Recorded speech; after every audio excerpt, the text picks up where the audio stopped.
நம்ம சின்ன வயசில் சில கதைகள் கேட்டுக்கிறதுக்கு வாய்ப்பு இருக்குது. ஒரு எறும்பு இறைவனை பார்த்து தவம் செய்யுது.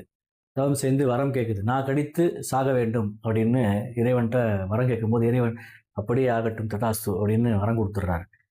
அது தனக்கு வரம் கிடைத்த சந்தோஷத்தில் மனிதர்களை கடிக்க தொடங்குது. மனிதனை கடிக்கும்போது என்ன பண்ணும், எறும்பு கடிச்சா என்ன பண்ணணும், இப்படி அடிச்சுவோம், அது செத்து போயிடும்.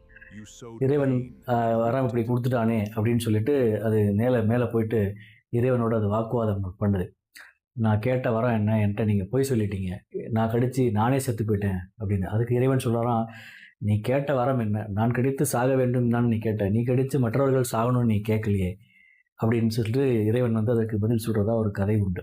இதை நம்ம 2-3 விதமாக பார்க்கலாம். ஒன்று அது தனக்கு வரம் கிடைத்த அகம்பாவத்தில் அப்படி பண்ணிச்சு, அதனால் அது தப்பு, இல்லை கர்மா அப்படின்னு பேசலாம். ஆனால் இதில் இந்த நம்ம எண்ணங்கள் எப்படி இருக்கணும், எண்ணங்கள் தான் நமக்கு வார்த்தைகளாகவும் நம்ம செயல்களாகவும் பிரதிபலிக்குது அப்படின்றதுக்கு அந்த எறும்பு நான் கடித்து சாகணும் அப்படின்னு கேட்கறதுக்கு, அதாவது அந்த வார்த்தை இருக்கு இல்லையா, அந்த மேனிஃபெஸ்ட் பண்ணும்போது அது சரியாக பண்ணலை.